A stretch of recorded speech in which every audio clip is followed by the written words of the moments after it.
Isla Alakdan na manggagaling sa sekretong daungan na to.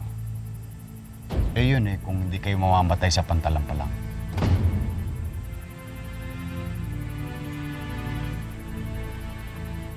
Ang Isla Alakdan, ang huling baluarte ng Golden Scorpion. Nandiyan pa natitira lang tauhan at mga leader. Buong puwersa nila. Kaya Elias, kung desidido kang tapusin ang laban niyo ni Edgardo, paalala ko lang, nakahanda rin sila sa iyo. May maibibigay ho ba kayong tulong sa amin bukod sa pagturo niyo ng kinaroroonan nila?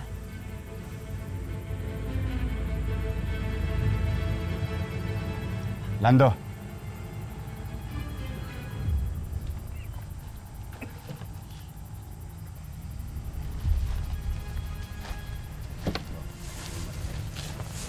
Sa inyo na lahat yan.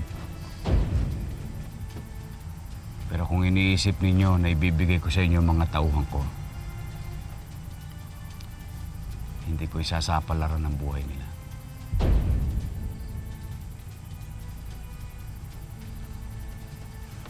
Naintindihan ko, Tiago. Pero hindi ba't sinabi mo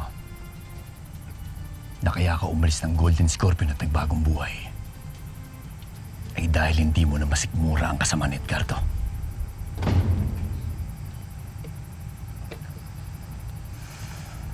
Tiagong Dulas,